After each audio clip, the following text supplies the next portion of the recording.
Zamon shiddat bilan o'zgarmoqda. Bu o'zgarishlar insoniyat uchun qanchalar foydali bo'lmasin, ular orasida kelajakka xatarlar ham borligi haqiqat. Bugun bir qarashda oddiy, beg'araz ko'ringan yangilik ortida ham qaysidir noma'lum kuchlarning g'arazli maqsadi yotgan bo'lishi hech gap emas. Ya'ni bugun shiddatkor yangiliklar orasida xatar qachon va qayerdan kelishini anglash qiyin. Yaqindagina oddiy ishga taklif ko'rinishidagi g'arazli maqsadlarning targ'ibotchisiga aylangan bir guruh yoshlar haqida xabar bergandik. Bu galgi lavha qahramoni ham ulardan biri.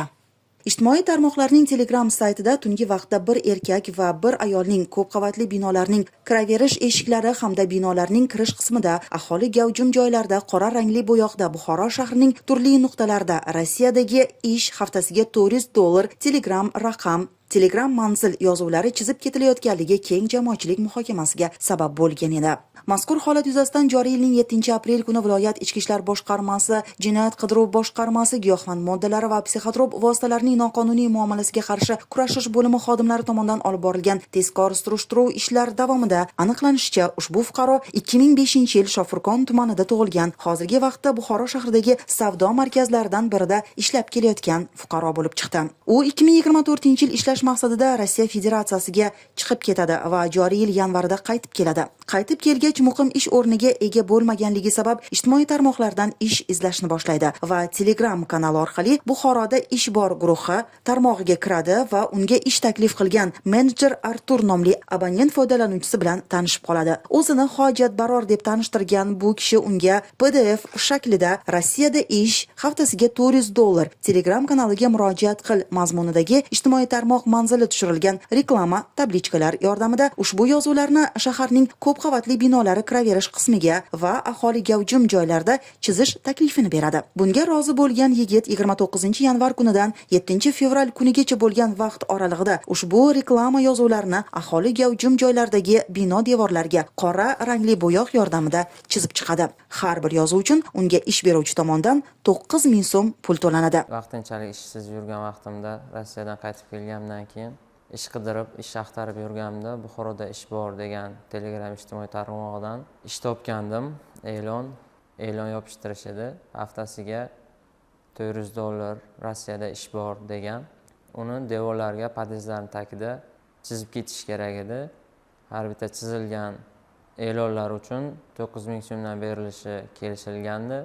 Kamida 80-90 da shunday yozuvlar chizilgach, yigit bu ish odamlarning e'tiborini haddan ortiq tortayotganini aytib, ish beruvchidan boshqa bir ish berishni so'raydi. Menejer Artur esa unga endi boshqa vazifa, ya'ni Rossiyada ish haftasiga $1000. Bizga Telegramdan yozuvi tushirilgan reklamalarni endi qog'oz varaqlarga chiqarib, ularni shahar bo'ylab yopishtirib chiqish taklifini beradi.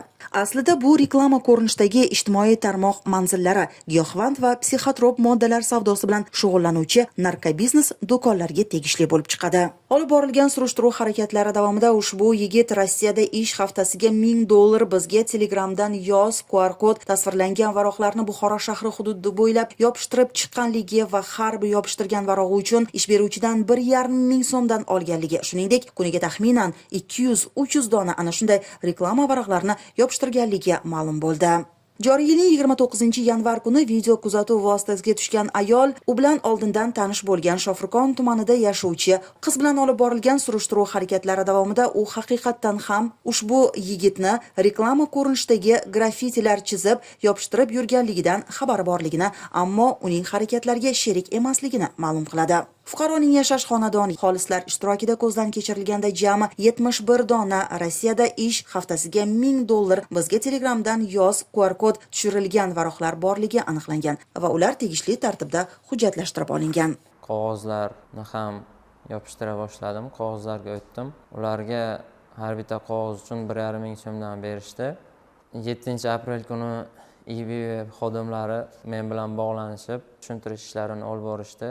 Bu ishlar noqonuniyligini tushuntirib o'tishdi menda. O'shandan keyin noqonuniyligini va bunaqa ish qilmasligini tushunib yetdim. Ish qidirib yurganlaringizda qanaqa ishligini bilib, ishonchliligini hosil qilib, keyin ishlashlaringizni tavsiya qilaman. Qilgan ishlarimdan pushaymonman. Tabiiyki, fuqaro bu ishning oqibatini chuqur o'ylab ko'rmaganini, bu reklama yorliqlaridagi ijtimoiy tarmoq manzili aslida kimga va nimaga tegishli ekanligini bilmasligini aytadi. Ammo shu o'rinda savol tug'iladi.